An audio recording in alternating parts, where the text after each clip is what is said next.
Chapter 7.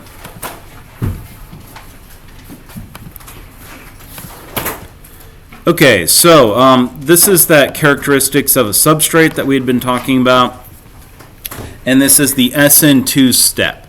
So remember, this is going to be a nucleophilic substitution that is going to be bimolecular, two things coming together, right? All right, so what we have here is the nucleophile. It's going to attack this carbon because it's just slightly positive. This right here then is going to be the leaving group. So this is going to take the electrons that were in the bond with the carbon. That's going to cause us to have this as the substitution right here. Okay, so this is just the SN2 step, right? Now I want to make sure I have my terminology very clear and very strict here, okay? There's the SN2 step. This is an SN2 step. Okay, so yeah, it's one step. It's not other steps, more steps to finish a reaction, is it? Okay. There's also an S2 mechanism or reaction. Okay. So it'd be an SN2 step, which is just the SN2 step part right here. Okay. And then later on, we're going to have SN2 reactions or mechanisms. And they'll have follow-up portions. You may notice this is like a very, this looks to you like an acid, doesn't it? Right here? Because it's an acid. Remember those proton transfer steps? Guess what's going to happen later on? Yeah. So we would have a proton transfer step that would follow this step, okay? But right now, we're not worrying about full mechanisms, full reactions. We're worrying about getting those steps, right? Because you got to learn to climb the steps before you can make it to the second floor, right? Okay, now, whenever we look at this, this is going to be our substrate. It's the thing we're acting upon, okay? We can also call this the electrophile right there, which is that carbon, specifically the carbon. So again, this would be the substrate right here. That's the thing we're acting on. The leaving groups are going to be these groups that are relatively stable with a negative charge. That's the important thing about having a leaving group. It has to be when it leaves with that negative charge. When it leaves with the more negative charge, it has to be more stable. Okay? So this one right here is very stable, isn't it? Oxygen's holding on to a negative charge. It has a lot of resonance structures right here. Sulfur can give a lot of electron space if it's necessary. So this one's a very stable leaving group right here. Leaving groups are typically going to be conjugate bases of strong acids. This is very, very similar to like sulfuric acid, right? Which is a strong acid. And so that's a big hint this is going to be a very good leaving group. Okay? So if you have something here that looks very similar to a acid, a strong acid, and this leaving group here is the conjugate base to that strong acid, then that's a huge hint. That's going to be a very good leaving group. Okay? Now, when I said that, did anybody have an automatic thing that popped in their head? Chloride, bromide, iodide. What do you think those are? Good leaving groups, aren't they? Yeah. They're the conjugate bases of your strong acids. The nucleophile is going to tend to be attracted by and form bonds to an atom that bears a partial or fully positive charge. And so here we have a partial positive charge, and that's why that's the one that gets attacked, is because this is that partial positive charge. The oxygen has the partial negative charge. Okay? The important part about it here is that nucleophile is going to have some sort of electron density that can donate to that partial positive charge or full positive charge. Okay? In this case right here, we have the lone pair, don't we? Okay? And we have the fairly electronegative nitrogen. Okay, so let's go ahead and look at some different nucleophiles and find some common characteristics so we can classify these things a bit better. So species that act as nucleophiles generally are going to have atoms with the following two features. It's going to need a fully negative charge or a partial negative charge on it, because we're going to have a source of electron density to donate, right? We also are going to have a lone pair of electrons, because we're going to form a new bond that requires two electrons, and so you need a pair of electrons that can move over to form that bond. Okay? And so those are your key things. So notice right here we have hydroxide, which is a fairly decent nucleophile. This one's going to be a negative charge. It has lone pairs, so it has a lone pair to donate. Okay. Right here we have a partial negative charge on the amine. It also has a lone pair. This is not an amazing nucleophile, but can act as a nucleophile. Okay, so you can get this reaction. These are very common negatively charged nucleophiles right here. And so you're seeing things like the chloride, bromide, iodide. Those can act as nucleophiles, but they're very stable as such. So they're actually not very good nucleophiles. Okay, but they can act as nucleophiles. This right here are some examples of ones that are really, really good nucleophiles. They're very high energy species. They're negatively charged. They have lone pairs on them. And so they can act as incredibly good nucleophiles. Okay. Right over here, we have some common on-charge nucleophiles that you would see. For example, alcohols are pretty common. This is hydrogen sulfide. This is one of those species that gives that rotten egg stink. This one right here is water. Water's a pretty decent nucleophile. You'll see water do this reaction. It is not an amazing nucleophile by any means. It's fairly stable, low energy, but does have partial negative charge. It does have a lone pair that can donate. So it can act as a nucleophile. So can CH4 act as a nucleophile in an SN2 step? Why or why not? So what would CH4 be?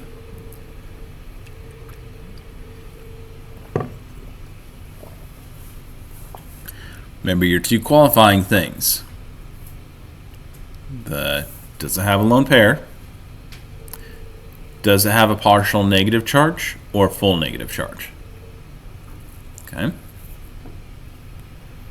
So those are going to be your two major things. The lone pair is usually the easiest one to deal with first. Like the things that have lone pairs are usually pretty obvious. The partial negative charge or full negative charge usually takes a little bit more thought. Not a lot. It's not that hard because you're just looking for electronegativity differences, right? But, you know, it's a little more effort than does it have a lone pair. Okay. Okay, everybody committed to your choice? Okay, commit it. Got to write down somewhere. No wiggling out of it later. No self-justification. I really knew it. Okay. Otherwise, you won't practice it, right? And then when the test comes, that's when you get the negative. Okay. So if we draw out the Lewis structure of CH4, then we see that, well, it does not have a lone pair, does it? Okay. Because of the 4 hydrogens around it, that's 4 single bonds, and that's all 8 of the electrons around the carbon, isn't it? So all those electrons are in bonds, isn't it? Now, if you do look at carbon, carbon does have a slight negative charge. And that's why, in fact, like CH3 was an electron donor, right? Because carbon does have a slight negative charge with hydrogens around it, okay? And so CH4 would have a slight negative charge on the carbon, right? Slight positive charges on the hydrogens. There's no overall dipole, though, because they're all equaled out. And it is a very small difference. We normally call that a nonpolar bond because it's just such a small difference. But it does have a difference. There is a negative charge on the carbon, okay? However, we do not have a lone pair, and so this is not going to act as a nucleophile in SN2 reactions and SN2 steps because you simply don't have a lone pair to donate into a bond, okay? You'd have to break the hydrogen bond before you could try to do anything, which is going to be a lot of work. Okay, now let's talk about these things combining together a bit. So right here we have a proton transfer reaction, right? We have OH minus reacting with HCl, and that's your proton transfer reaction that we started this solid with, okay? And over here we have our, again, SN2 reaction, and you can see that they're actually really similar reactions, right? In fact, this is a Bronsted-Lowry acid-base reaction, Anybody know what type of acid-base reaction this is considered? Anybody remember Lewis acids and bases? This is a Lewis acid and base, isn't it? So we still have not gotten out of general chemistry, have we? I'm going to be honest with you. There actually, there's maybe 20% of this course that you couldn't have gotten with just like general chemistry. So if you understand Lewis acid bases and electron transfers really well, and then finding your lower stability, that's all we're doing in this course, almost the entire course. Next semester, we'll get into some things that you wouldn't know as well, and it aren't just like follow-on, knock-on effects. But the reality is, this is all like general chemistry-based knowledge, and I'm just tweaking your understanding so you have a deeper understanding. Okay? Yeah, that's the amount of material you guys covered in that first semester. You just haven't thought of everything about it yet. Isn't that just like, I don't know if that's enlightening or humbling, but it's one of the two. So again, nucleophile, this is just a Lewis acid-base reaction, and whenever we look at these SN2 reactions, steps, so it's going to be an electron-rich region, donating electrons to an electron-poor region, forming a new bond, and then the other part leaves. And it's even more humbling because every species except for the hydrogen and carbon are the same here, aren't they? You thought you were learning something new? You were not. It was the same thing with a different name, right? I know. My goodness. This is one of those reasons why I was trying to point out that I needed to teach you the name and what the reaction is. But in reality, you can actually abstract almost all these things, and they'd be the exact same reactions over and over and over. Okay? So there's actually very little new material I'll teach you through this semester that's actually completely new. Okay? That are separate concepts. All right, now, again, the electrophile, this is an electron-poor species to which the nucleophile is going to form its bond. This is an electrophile. This one is an electrophile. Okay? They're both that. So, nucleophile, this is going to be the electron-rich region. This is going to form a bond to an electrophile, which is the electron-poor region. And so, again, these were nucleophiles each time. Okay? All right. So see that they're very, very similar. There are some small differences between them, which will cause these to do slightly different reactions sometimes. But the concepts behind them are incredibly similar. Okay? Let's draw an SN2 step that could occur between this species here and this species here. Okay? I'm going to avoid giving them their names for now because I want you actually to draw these out.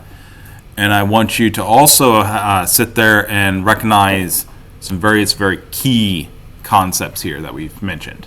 Okay? This is a synthesis of a bunch of skills we've covered up to now, right? Okay? Being able to draw out these structures. Recognizing what your actual species involved in the reaction are, and then being able to do an SN2 step. Okay? Okay, so get those drawn out. Make sure you actually do it. Draw them out. Get those reactions together.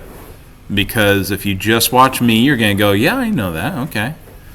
And then you're going to get home and you're going to go, how, why? This doesn't make any sense.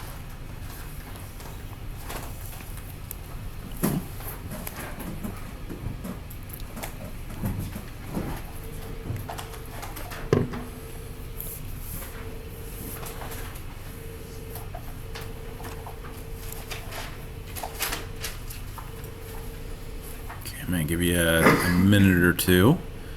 Let you try to get ahead a bit so you get a real honest effort.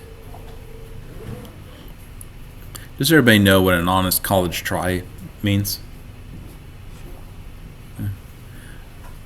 So honest college try is you're learning something and you give like a real effort at it where you're seeking to understand it better. So you may not succeed necessarily, but the next time you try, you'll probably succeed.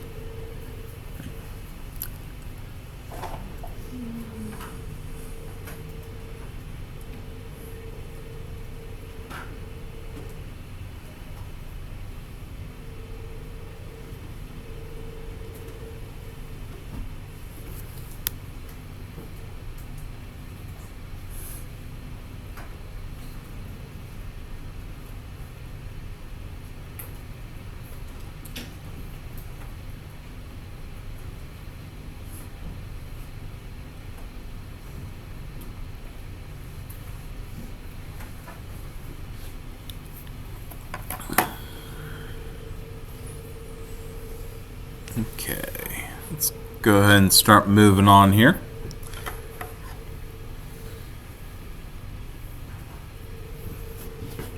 Did most people get at least to the where you got a structure? Okay. Okay, let's go ahead and move on then. All right, so first off, one of the things you always want to do once you get your structures is you want to figure out, can I treat any of these things as spectator ions, or what can I treat as spectator ions? Well, metals are a big clue, right? So when you start having something that has a fairly decent electronegativity and it's bonded to something in this first column here, that's a big clue that's going to be a spectator, right? So that sodium is going to be a spectator. We can ignore that, and we're just going to call this CH3S minus. So that's going to be a species we're actually going to use, isn't it? Okay. Well, that's a big hint already, isn't it? Minus. S minus. Well, S is like oxygen, right? So it has lone pairs. Negative charge. Ooh, I wonder what that's going to act as. That's going to act as my nucleophile. That's my nucleophile, isn't it? I found my electron-rich part. Okay? That's that sulfur, lone pair, negative charge. Okay? Okay. So at that point, I actually have my sulfur acting as my nucleophile, right? And so the other part here is going to have to be the one that's going to act as my electrophile or substrate, right? Specifically, it's going to have to be a carbon that's attached to something fairly electronegative, right? That would be a pretty good leaving group, okay? That would be stable as a negative charge. Do I see anything that would be pretty stable as a negative charge? That would maybe be fairly electronegative in this structure? Iodine, right? Yeah. And another big hint here is if it's the conjugate base to a strong acid, right? That's going to give you a really, really good hint. And so iodide, conjugate base to HI, right? Which is a strong acid. Okay?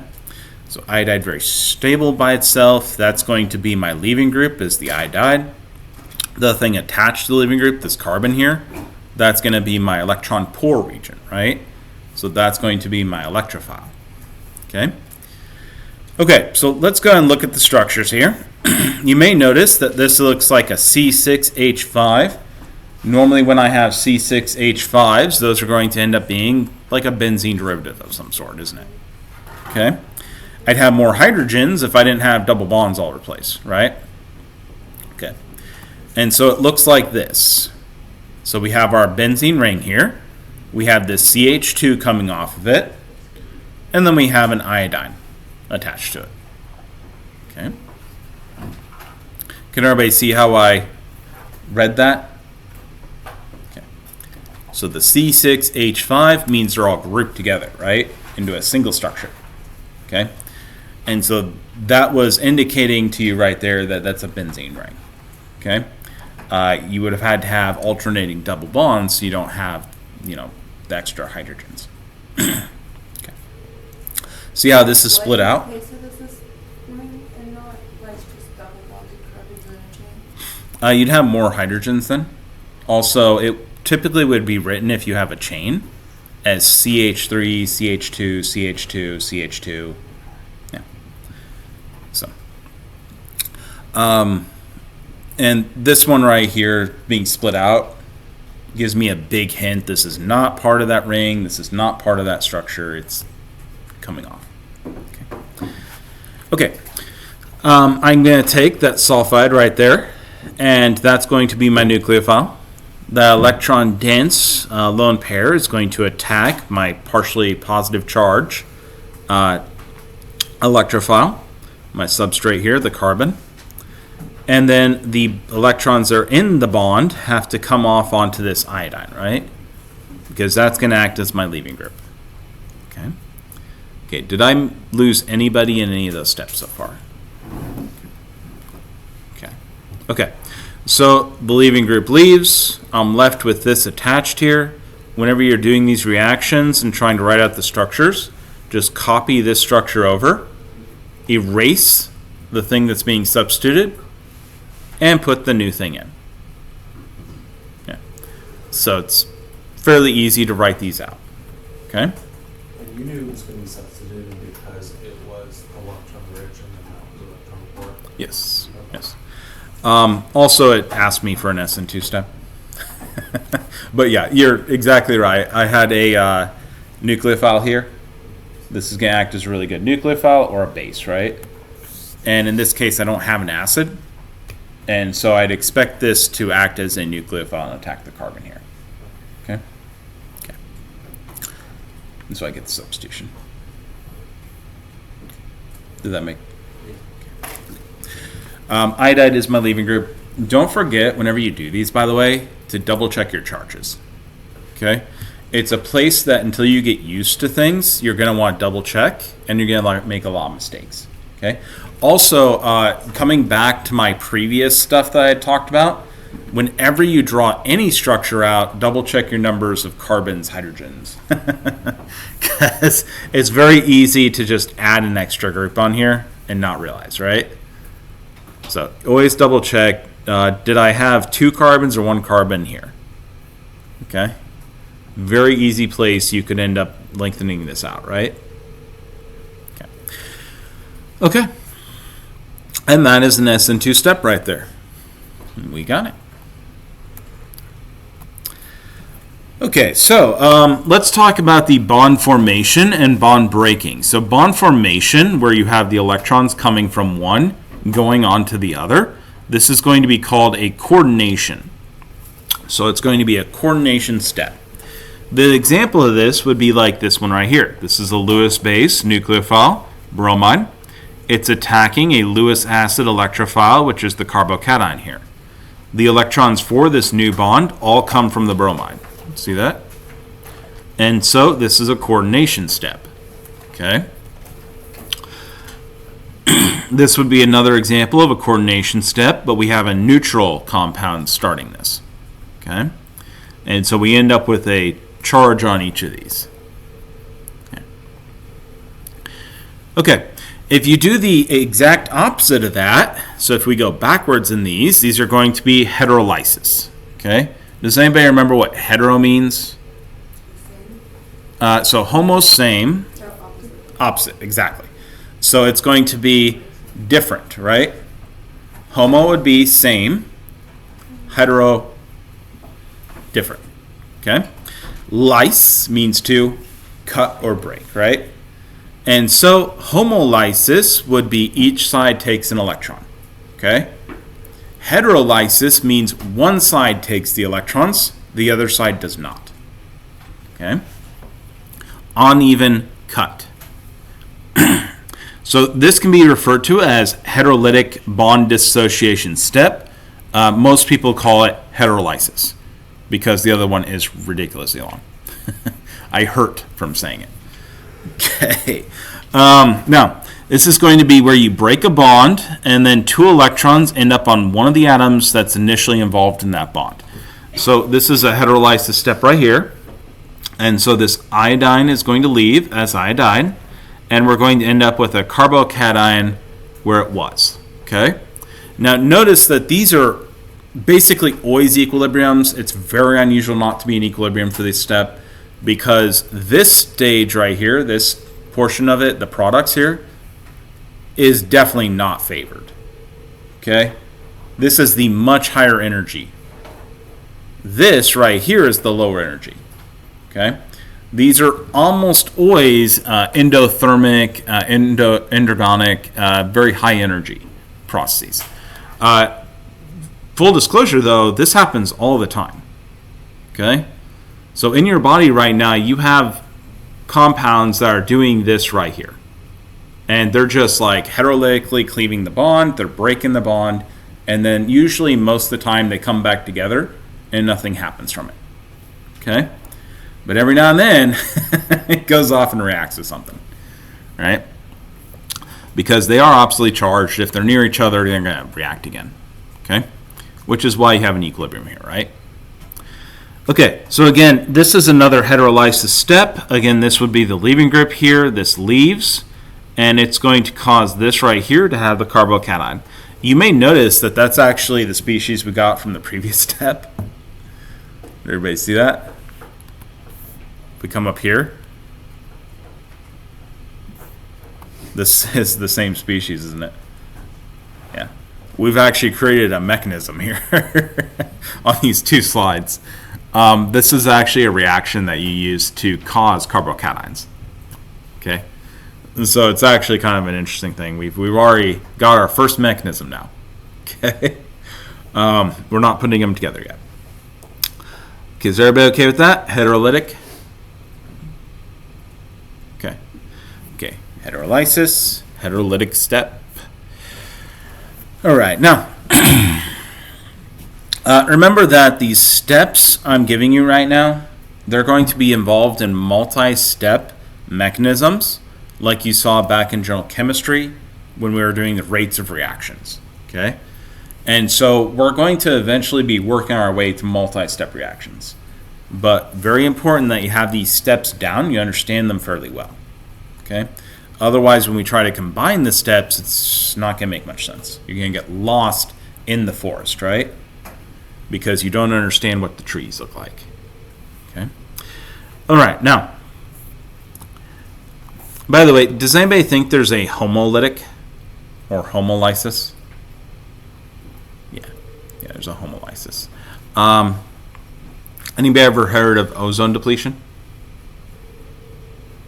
So that's actually largely due to homolytic steps. That's actually an high energy light breaks off a free radical chlorine, and that starts reacting with the ozone, breaking it down.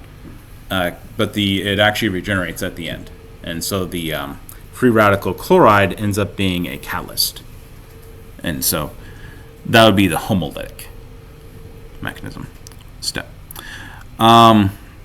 So this right here is the summary of these various different nucleophilic addition and nucleophilic elimination steps. So here we have the nucleophilic addition that we're seeing.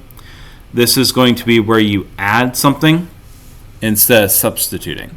It's a very, very similar reaction to the SN2, okay? So you have a nucleophile. It's going to attack an electrophile. This is going to form a new bond. But in these cases where you do the addition, you're going to have something as similar to a polar pi bond here. And so instead of breaking and having the leaving group leave, you're just going to have the electrons flow up onto this oxygen here. Okay? And so it forms the negatively charged oxygen there and doesn't actually leave. Okay? And that's the big difference. You add to it, it doesn't leave, so it's not substitution, right? Again, you can see another example of this. So again, we have the nucleophile attacking the carbon, partial positive charge on the carbon. The electrons in the double bond move up onto the oxygen. And again, that's that nucleophilic addition step. Okay. Note, it does not have to be an oxygen every time. So here again, we have that same reaction, addition, right? So we have the addition step here. We have our nucleophile attacking our electrophile here. And the triple bond right here has one of those pi bonds move up onto the nitrogen, giving it a negative charge. So again, we don't have any leaving group. They don't leave, right? We just add another group on. Okay. Okay. And so this is the overall, what this looks like. Everybody can see this is the nucleophile, right? And U for nucleophile. It has a lone pair and a negative charge in this case. It attacks your electrophile right here. This is going to cause the double bond to go up onto this Z species. Okay.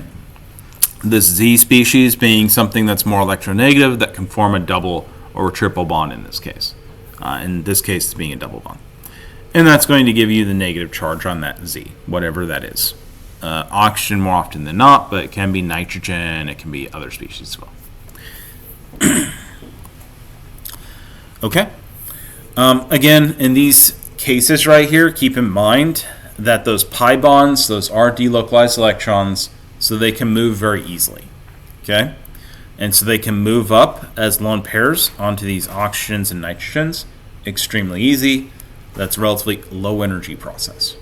Okay?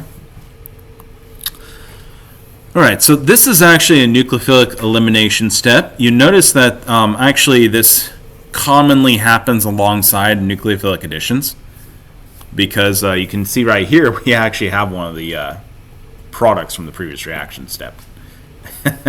So very, very common to pair these together. Okay.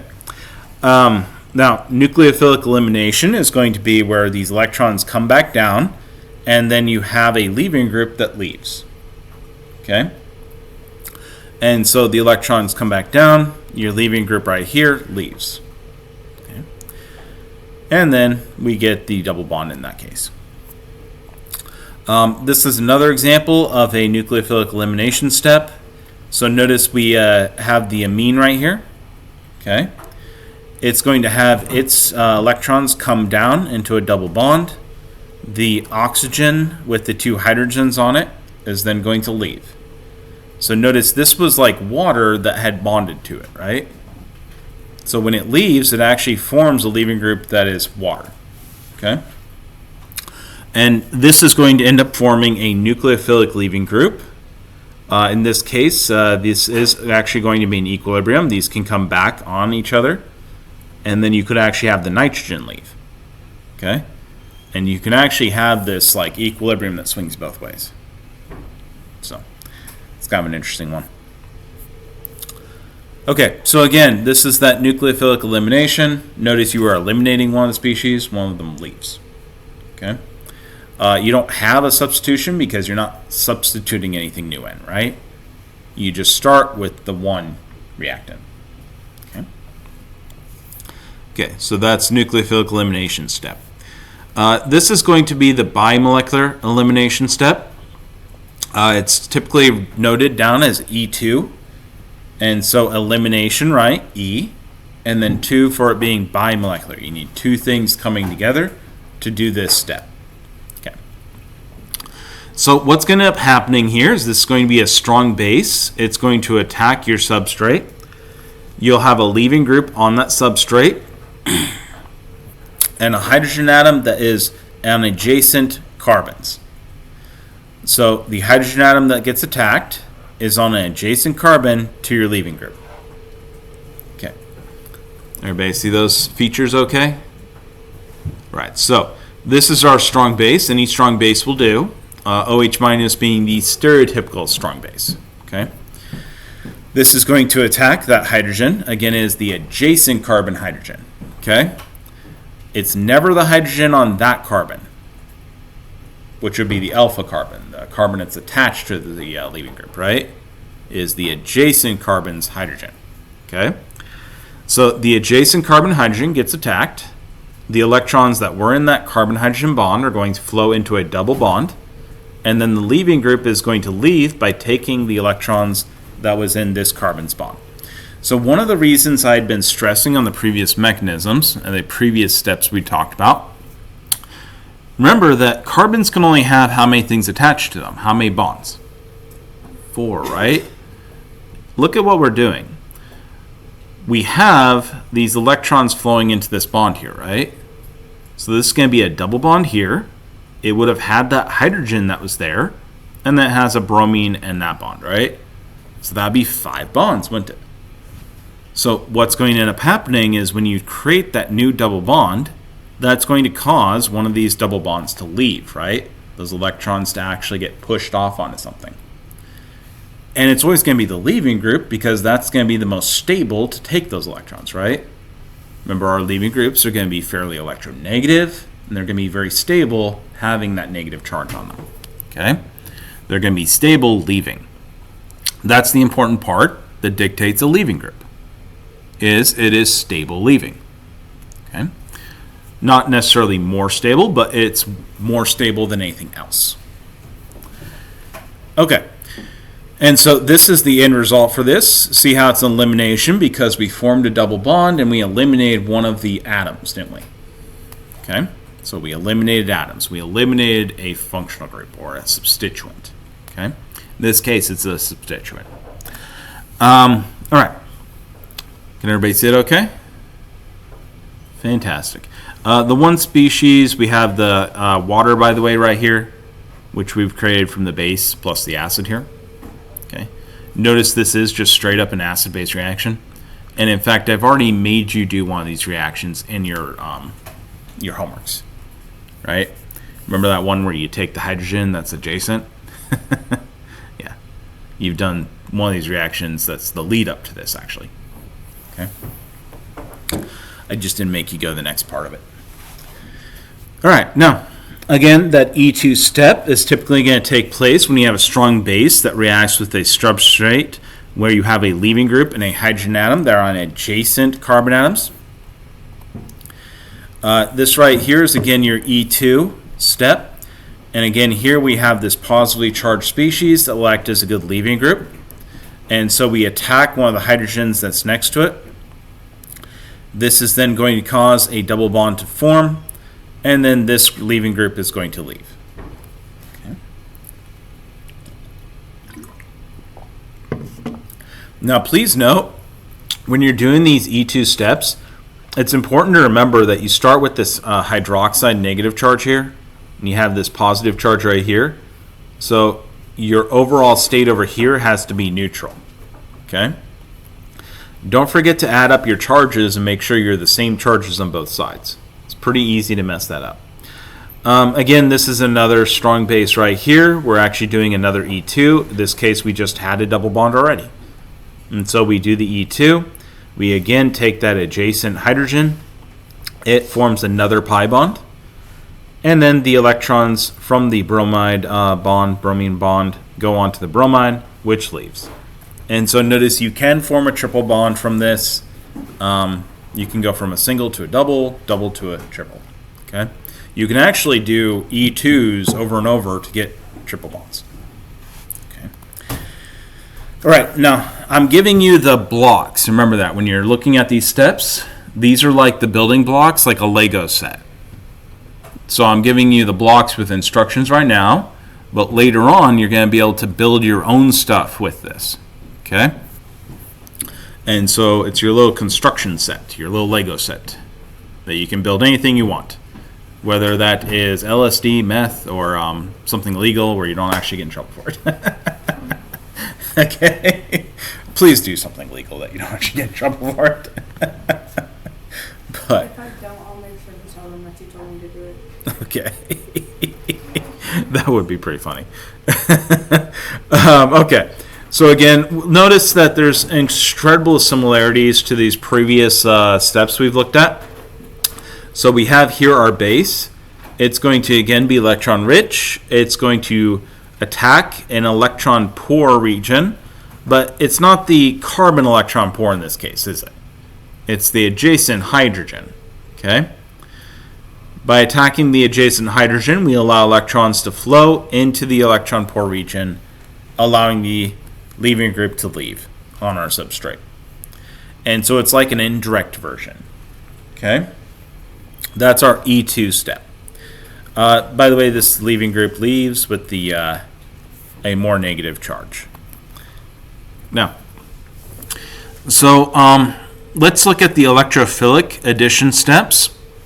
So what we're going to have here is we had the we had the E2 elimination.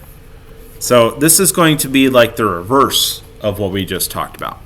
So this is going to be the electrophilic addition step. This is going to occur when we have a nonpolar pi bond that donates our electrons to a strongly electron deficient species. So something that has an electrophile, and typically it's going to have a positive charge. Doesn't have to have a positive charge, but more often than not. Okay. It's going to make a new bond between the two species, which was why this is an addition, right? Because we're adding something to it now. Okay, so here we have the electron-rich nucleophile. That's going to be our pi bond here. It's going to have its electrons pulled in on this electrophile, which is the electron pore region. And this is going to be the end of that step. Notice it does create a carbocation right here. And this is highly unstable. It's going to have a positive charge. It lacks an octet. And so this carbocation is almost immediately going to be followed by some other reaction. Okay? We're going to have some other reaction that takes place for the next part. But we're just looking at the steps right now, so we don't have the next step yet. Okay? Or technically you do have the next steps. You can put any of the other steps I've done where you have a positive species attack something, right? Any of those would work. Okay. So again, this is another example of an electrophilic addition step. Notice you have to have a pi bond to start these, okay? It has to be a nonpolar pi bond. And so it's going to be like a triple bond will work. So we have our triple bond. Right here is an electrophile, which is the H plus off of an HCl. That strong acid, right? And so this is going to attack that. It's going to leave the electrons on the chloride. And it's going to form our carbocation. We're going to have a double bond instead of the triple bond. And we have this chloride sitting there, not taking part in the reaction yet. Note if any of you are like, hey, the chloride should attack right here, right? Anybody was thinking that? No? Okay, well, that's a very common, we'll get to that. That'd be a very common follow-up step. I'm like, oh yeah, it's most likely going to move. Yeah, so carbocations are very high energy. They tend to attack anything nearby. But that would be the next step of the reaction. We are not there yet. Yeah, because let's go step by step. Mm-hmm. We are going step by step. Again, we have a nonpolar pi bond here. This is actually a benzene ring. It's getting attacked by a nitronium. This is responsible for the corrosion on our on our acid cabinets, in case you're curious. And this is the electrophile right here. And so it attacks, breaks the double bond in the benzene ring, and leaves us with a carbocation for now. Okay? It will go on to a next step eventually. So, whenever we're looking at carbocations, remember carbocations are going to be incredibly unstable. Okay? They're very, very high energy species. So they're typically very unstable. They're going to reverse of the electrophilic addition is a common elementary step you're going to see extremely often. Because if you generate a carbocation, you're going to end up seeing that reverse reaction tremendously often. This is actually called the electrophile elimination. And so notice that we had the electrophilic addition, right? The reverse of that is the electrophilic elimination or electrophile elimination. Now, it is going to eliminate the carbocation. It'll generate a stable, uncharged organic species. And so this is actually usually the more energetically favored of these two. More often than not, the addition one is one in which you're setting things up. By the way, for anybody that's more interested in biology stuff, very common setup reaction in biochemistry, where your body does this, and then it's meant to go on to a next step. Okay? Extremely common. Your body loves to use these two back and forth to basically chew up different substrates. Okay? And rearrange them.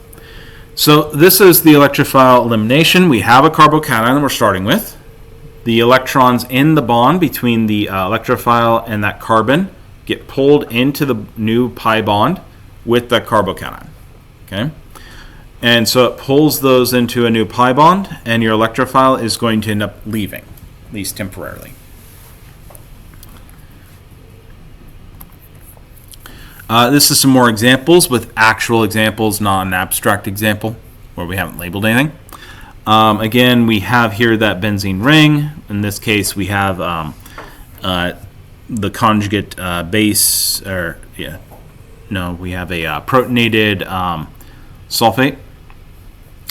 And then what's going to happen is this sulfur group is going to lose its electrons to this carbon to give you the pi bond. This is then going to give you this positively charged species right here. Okay. This is another example right here. In this case, we actually have a water that's helping us out. And so what's going to end up happening is the water is going to act as a base here. It's going to take this H here, this H+.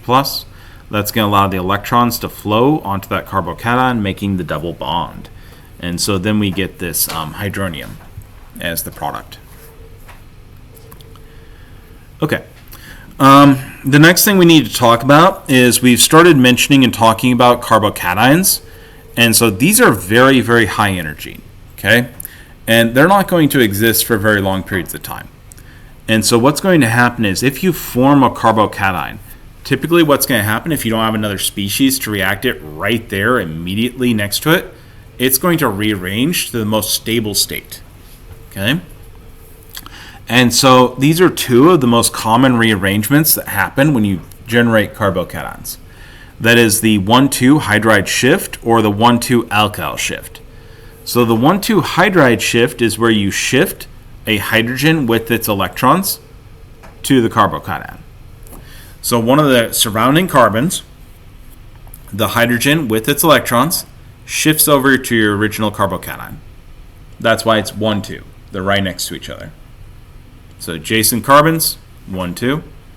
Hydride meaning a hydrogen with its electrons. So hydrogen with 2 electrons. And so that just quick shift over, we generate our new carbocation and that one that had the hydrogen before. Okay. Can everybody see the results of that? Making sense? Can you use the name to generate it? So 1, 2 next to each other, right? Hydride meaning you shift a hydrogen over with its electrons. Okay. That means the carbon that lost the hydrogen ends up being the positive carbocation now. Okay. This happens so that the carbocation can be in a more stable position. We'd already mentioned and talked about that a little bit. More carbon substituents is going to cause that to be more stable, right? Which is what you're seeing right here. Okay, now, this 1,2 hydride shift, that is the fast one. Okay, that's the really, really fast one. If I was to ask you to transfer the pencil from like you to you, right? You would transfer the pencil, right? Would you guys get up and change positions so that she now has the pencil in your spot? No, that doesn't make any sense, right? And that's because that weighs more, okay? So that's the slower possibility. If you can do a hydride shift, that's going to happen before an alkyl shift every time, okay? Because the alkyl shift takes a lot more energy and it's a lot more weight to move. Right? It's going to be a much slower reaction than the hydride shift. Still a fairly fast reaction, but slower than a hydride shift. Hydride shifts are really, really fast. Okay? About as fast as a reaction can be. Now, again, hydride is the hydrogen with a negative charge on it, a lone pair. That's a hydride, okay? Alkyls are like the CH3s, right? So this is going to be shifting a CH3 to an adjacent atom. And so this right here is the alkyl or methyl shift in this case because we have a methyl group. Okay? So here we have the 1,2 methyl shift. Again, we have that carbocation.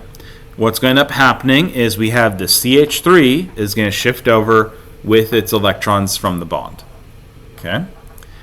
And so you'll get that negatively charged CH3 with a lone pair shifting over to the carbocation.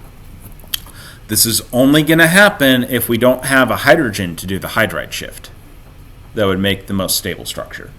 Okay? So notice here we don't have any hydrogens over here. See that? No hydrogens on this side. Can't do a hydride shift. And so the methyl shift becomes the only possibility. Okay? Okay, everybody good with that so far? If this was an ethyl group, by the way, that all we had was ethyl groups, what would this be called? Ethyl shift, yeah. Any alkyl shift. They become more and more difficult the larger the groups, though. So you'll need more and more energy. Okay. So methyl shifts are pretty common to see in carbocations. Ethyl shifts are very uncommon, and anything beyond that is extremely uncommon. Okay. Okay, so let's talk about the driving forces for chemical reactions. So a driving force for reactions can reflect the extent to which the reaction favors products over reactants. The driving force is going to increase with increasing stability of your products relative to the reactants. Reactions driving forces are generally going to increase with greater charge stabilization in the products relative to the reactants, greater total bond energy in the products relative to the reactants. So right here we have two formal charges on this right here, right? Over here we don't have any formal charges, do we? So this is much more stable than this one. Again, here we have a new covalent bond. We didn't have that covalent bond over here, did we? And so covalent bonds release energy when they're made. They're going to be more stable. Okay. Bless you. Okay. Again, this is that Gibbs free energy we'd been talking about. Okay. And so what we always want is we want these things to be endergonic if possible. Okay. We want them, exergonic if possible. Man, I really need to get a drink between classes. I need to keep some sort of like sugary drink or something for my Tuesday, Thursdays. Okay. Everybody good there? You want the more stable product, okay? So the more stable side is going to be the one with the driving force towards it. That's just the same language as that delta G. So if we have a negative delta G, it's going to drive towards the products, right? If we have a positive delta G, that means it's actually driven towards the reactants, isn't it? Okay? It actually wants to go backwards. Okay. So let's talk a little bit more about the charge stability and bond energy. Notice that these things can be different. For example, right here, the HCl bond here is actually stronger than the HN bond here, but our charge stability is better on chloride than it is on nitrogen. Okay? So in this case, that charge stability is really large, actually, because chloride is very stable with a negative charge on it. Nitrogen is not very stable with a negative charge. And so what we end up here is a KEQ that's 10 to the 43rd. So this is greatly favored over here. Okay? This product here, greatly favored, very large drive towards this side. Right? So if we did these two things together, if we added these two things, we would expect to have almost no reactant remaining, almost all product. Because this greatly favors the product side, right? And again, this is how you can predict that. So again, our charge stability favors our products. The bond energy favors the reactants. When these two things favor opposite sides of the chemical reaction, charge stability usually wins. You will note that this is actually the same sort of pattern from cardinal because it's the same sort of driving forces. Okay. And so we're actually seeing those cardinal rules pop up again, just in a different context. All right, now, how about if charge stability favors the products and bond energy favors the reactants? So right here, we have the charge stability. We have the oxygen here attacking that hydrogen, right? And this is putting that double bond in here, and then the chloride is leaving, okay? And so what we see here is we're actually breaking sigma bonds here. See that? 2 sigma bonds. In the products, we form a sigma bond and we form a pi bond. But remember, the pi bonds usually didn't have the same sort of energy as a sigma bond, right? Because they're not direct overlap. Okay? So pi bonds are typically giving you back less energy. Okay? And then right here we have this negative charge. It's on chloride right here, right? Well, chloride's better with a negative charge than oxygen, isn't it? Okay? So again, we have another case where our charge stability favors our products, right? And we have the bond energy favoring our reactants. So which side would you expect to win on this? Products. Yeah, products. because charge stability is the winner usually, right? So if the charge stability favors one side, that's the one you should probably go with, okay? It would be very unusual for it to be the reverse. Now, having said that, keep in mind, if you do multiple bonds, you can start adding them together and overwhelming it, right? So you can get cases where it goes the opposite, but for the most case, this is good rules that in general will work, okay? And that's what organic chemistry is. As I've said this a few times, the rules are the majority of cases, right? Not, this can never happen, okay? You can contrive some situations where you can have some crazy stuff that happens. Now, this right here is actually the allyl cation. This is the different cations. And what are you noticing about these different cations right here when we're looking at those carbocations? What do these double arrows mean again? Resonance structures, yeah.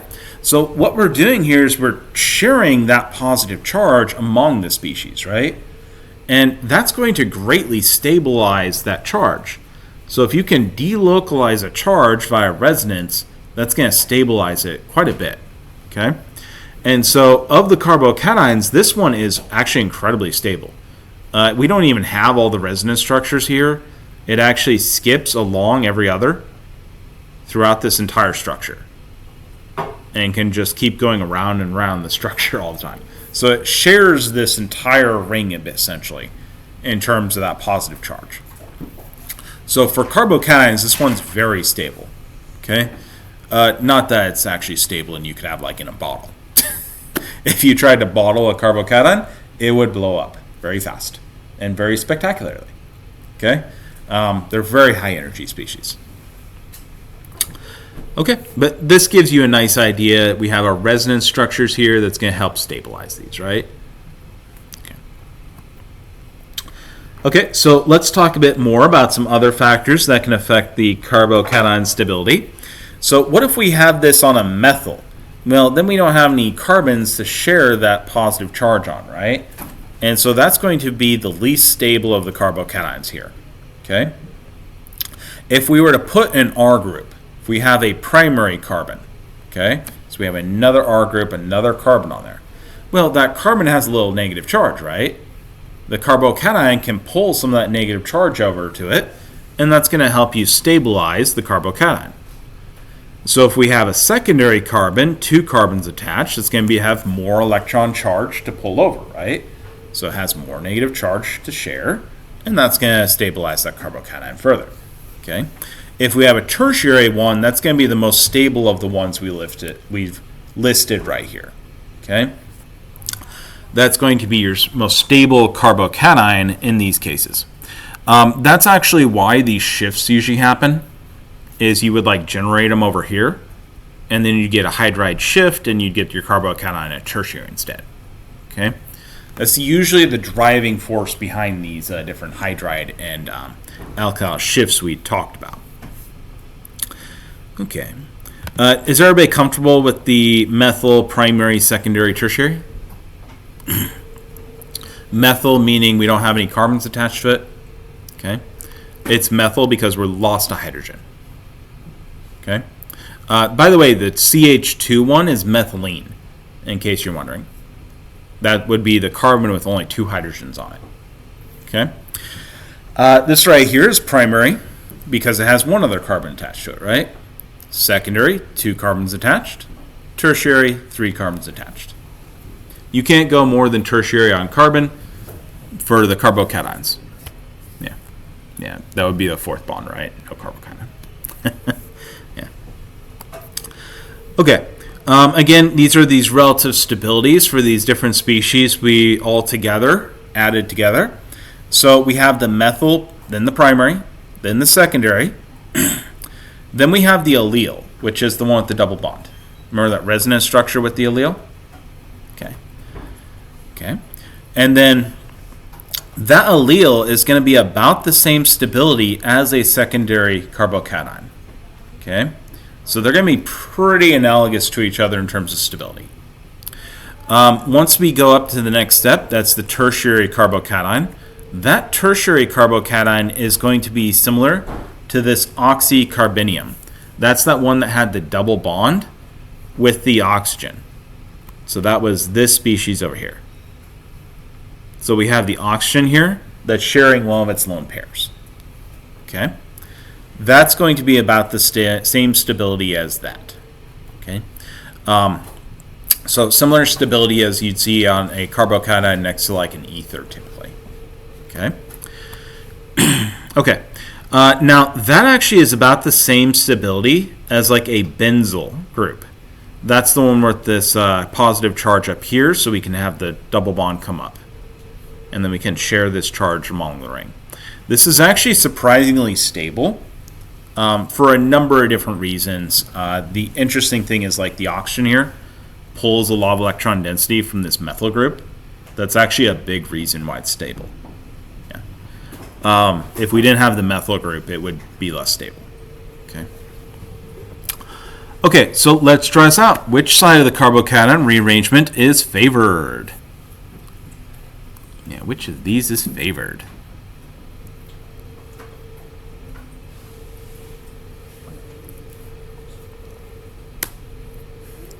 Yep.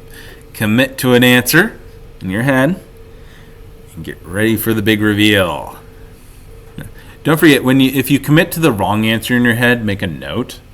And like that's one you probably want to look at more whenever you're doing your problems and stuff. Yeah. Because that's one that you didn't immediately get, right? Yeah. Okay. So, just looking at it, which one do you guys think off the top of your heads? Yeah, we want this one right here is a tertiary, right? And this one's a secondary, right? So tertiary is going to be more stable, right? That's exactly right. Okay. So in this case, we're actually doing an unnecessary methyl shift, aren't we? Yeah. So this would be like I gave you the problem and you sat there and did the mechanism on the thing and accidentally did the wrong methyl shift. Yeah. Okay. I purposely given you the wrong methyl shift. All right. Now let's talk about the carbocation stability and hyperconjugation. Okay. So whenever we look at a carbocation, you probably were not thinking this to yourself, but maybe, is that, hey, that has a free empty p orbital. One of the p orbitals is no longer involved in bonding, is it? So one of the p orbitals ends up empty. So those carbocations, they were planar, and they had an sp2 arrangement, didn't they? That would have been sp2 hybridization, and they had the free empty p orbital. This is why they're so reactive, because you have an empty p orbital and a positive charge. Very easy to have electrons get caught in, right? So, super reactive. Now, if you're next to anything else, let's say we have another CH3 over here, well, look at this p orbital. It's going to start overlapping with those bonds next to it, right? Just like you do with a double bond. Okay? So the p orbital here and this orbital here are going to start pulling over. Okay? And so these electrons are actually going to get pulled over a little bit into this empty free p orbital here. Okay? And what's actually happening here is that that's actually going to cause some stabilization, and this effect is called hyperconjugation. Conjugation as in conjoining to the side right, like a pi bond. Hyper being that it's doing it to stabilize the carbocation here. Okay? It's also why you typically make these double bonds with the carbocations, and those protons next to them become more acidic, is because you're pulling the electrons away from this, right? And so this hydrogen here is going to be more acidic. Okay? So we'll actually end up bringing this up later again, and for like its uses, things that happen because of it. Okay? But yeah, so full story, this thing will become more important later, okay? But for now, what we're seeing here is that, again, this hyperconjugation is going to be where we have this sp hybridization here it's going to have a little bit of partial overlap with this p orbital here, which is the carbocation. And some of the electrons are going to get pulled over a bit, and that's going to end up being lower energy. Okay? So it's like it's kind of making a pseudo double bond. It's not quite a double bond though. Okay? It doesn't actually finally form the double bond. But because this nucleus is keeping these contained, right? So it can't fully pull those electrons yet. Okay? But it's pulling them over enough that it's sharing some of that negative charge. Okay? And that's actually what's happening here. We're having these electrons, they're being stabilized by this hyperconjugation here. Okay? Okay? Did I confuse anybody there? No? Okay, fantastic. This right here is the keto-enol tautomerization. This is actually a great example of bond energies as your major driving force, and just a very interesting example of organic chemistry overlapping into the biochemistry field. Anybody in biochemistry has probably heard of keto-enol tautomerization to some degree, but you may not realize that that's what you're talking about. Okay? So whatever happens, whenever you have this right here, which is a ketone or aldehyde, and it can form a double bond next to it. If you're in an environment with water and acid, okay, or a base, either one will work. So an acidic environment or a basic environment. This is starting to sound like something that would exist in your body, doesn't it? Yeah. Because this happens all the time in your body. Okay. So what will happen is that this proton right here can come onto these lone pairs. Okay? And this is going to allow your rearrangement. So what we end up getting is we get this continuous equilibrium where it will form the alcohol next to a double bond, which is the enol, right? En for double bond, Ol for alcohol. Okay? And then we can have this rearrange. See, the proton comes off, comes over here to the keto form. So this is a ketone right here, right? This doesn't have to be a ketone, by the way. It can be an aldehyde. It's fine. It's just typically called keto-enol because ketones are the more common one, like ketone bodies in your biology, right? Yeah. Anyways, and so again, these ketone form, that's the keto form. This is the enol form. These enols are very special and very common in biology, and so it is important to recognize the enol double bond next to it. Alcohol. These are actually isomers in equilibrium. So if you have them in an aqueous environment that's slightly acidic or basic, they're actually going to act as isomers because this interchange will continuously happen, and so you always have this equilibrium existing. This is actually called tautomers. And so tautomerization, or there's a bunch of enzymes that do tautomerization, is very, very common in biological settings. Okay? Less common in organic because we don't have water a lot of times. Okay. Now, in this keto form, one of the important things to remember is we have an alpha carbon here coming off this carbonyl. Okay? And so this alpha carbon is quite positive, and this hydrogen tends to be kind of acidic right here. Okay? So it's fairly easy to react to this hydrogen here with a base, which causes this to go into the double bond here, negative charge on here, proton on, that gives us the alcohol. We'll talk more about that reaction in a bit here.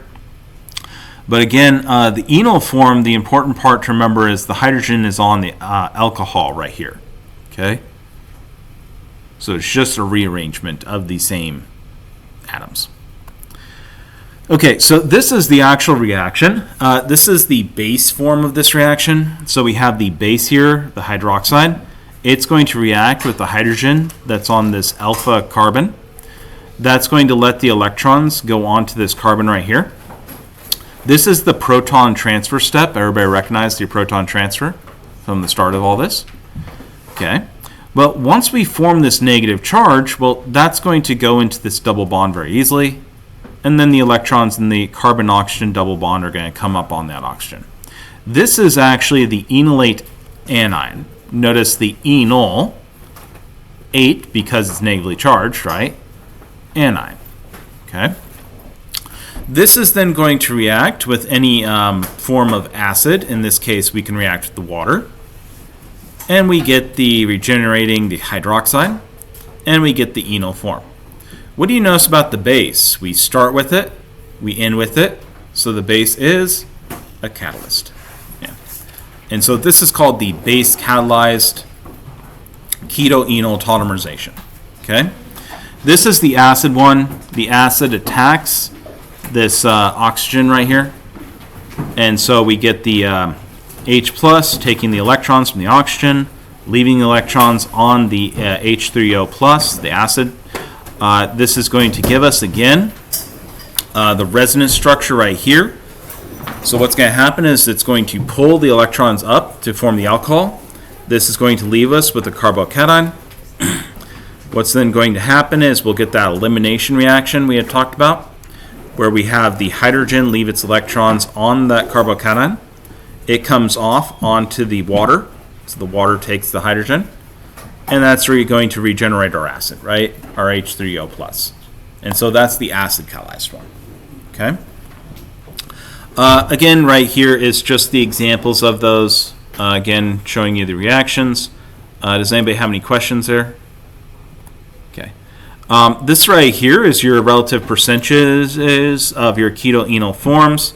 And you can see that for the most part, the ketone form tends to be the more stable form in these. The enol form tends to be the less stable one. Okay? And so you typically see the enol form a lot less in biological situations. Okay? But you can isolate one continuously to build it up. Okay? Do you have that memorized? No. That just shows you the relative stabilities, yeah.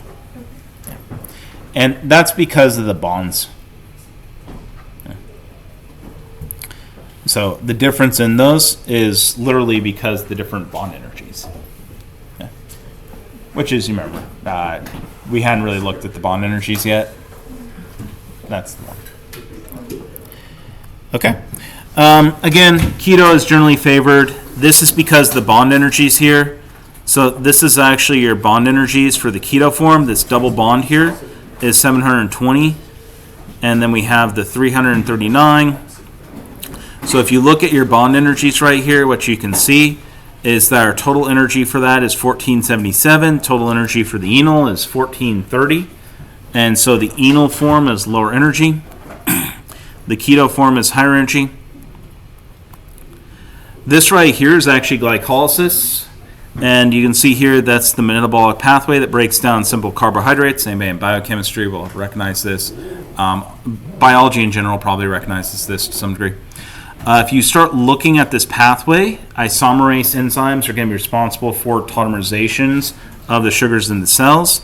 And this right here is how they do it. Do you see that it's actually a keto-enol tautomerization just with an enzyme, right? Mm-hmm. Okay, let's go ahead and stop. And that was the end of the chapter.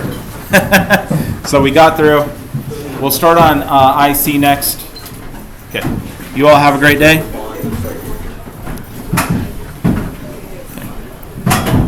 When is the mold day meeting thing? Is it Thursday? On Yes. Thursday? So I have a ball game. Is there any way I could do like something else? Yeah, there's not really anything else to do. That's fine. Sorry. That's good. I have a couple questions about the review. Mm-hmm. So for this question, I'm not sure. Okay, I'm going to have to head to lunch pretty soon. Okay. What's going on? So for this question, I don't know what is it asking me to like select. One of the same substituents. Like Bond, all the groups. same. Okay, so what you're looking for is you need to select the ones on the equatorial bonds. Okay. So like the, Like on the plane. F that's on the equatorial bond. The BR that's on the equatorial bond. Okay. Okay?